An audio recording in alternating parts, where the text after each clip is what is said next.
Hey everyone, I just wanted to give a market update since all the numbers are out for what happened in April and we can start to see some trends of everything that's going on. New technology, so I'm going to try to flop back and forth between my camera and the screen, so bear with me. But just wanted to go over, first off a comparison because people are still saying crashing like 2008. So I first want to show that this is not, once again, 2008. And as you can see, just from the pure inventory we had in April of 2008, we had 25,000 plus homes on the market. So very different from our 7,659 homes we had on the market. As you see, we have them selling much higher list price to sales price ratio than we did in 2008. The number of homes that went pending is still a lot more than it was in 2008.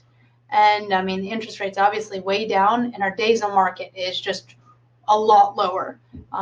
So once again, first off, this is not 2008, but we're starting to see, what is our market really looking like? All the numbers in March, they were from the closings that went under contract in February before all this happened. So now that we're really seeing the April numbers, we're able to see how this is really impacting our market today. So let's flip to a different little diagram, and it just really compares year over year as to where we were last year. Now, I was anticipating us to be stronger than we were last year. Our January was stronger, our February was stronger, our March was stronger. So I was anticipating our trend to continue along those lines, and this is where we can really dive in and see what's happening. So the first is the total number of homes for sale went down. So our inventory shrunk, which is a good thing, right? That is if the buyers are going down, but the inventory is going down, then I'm going to switch back to me. So if the inventory is going down, buyers are going down, then it stays equal. And that's what stops us from our values decreasing. It's when our inventory goes up and our buyers go down, that's when I feel there's going to be a problem. And we haven't seen that, at least not yet. So looking again, our inventory was down. Now here's where we really start to see the impacts of what's going on. Our pendings are also way down, right? This was totally expected. I thought we might be down by 25 to 30%.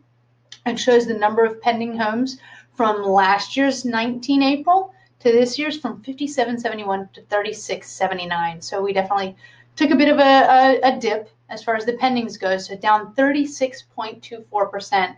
The list price to sales price ratio was up. The interest rates are lower, so that's really helping sustain our market. Our days on market was even, it's just shrinking. It's being really competitive.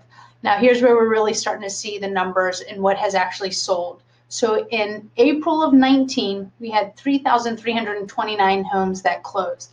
I was expecting us to have around 3,700 or so if this coronavirus didn't exist.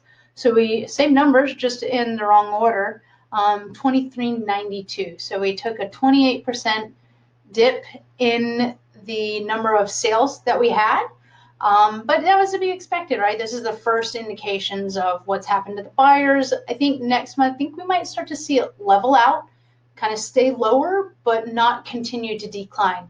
Because we know, the people that are already out of work are either going to start to come back into the workforce, but we're not seeing that there's going to be more and more people out of the workforce. So I think it might have been a little bit of a dip, and I think we might, maybe steady along and then come back up.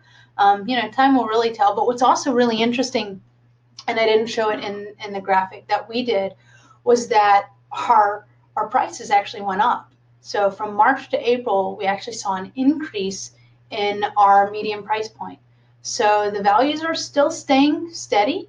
We're not seeing depreciation, but obviously we are seeing definitely some market shifts. So if you have any questions about your local market area or anything, about your home's values and what's happening in your specific area, please don't hesitate to reach out.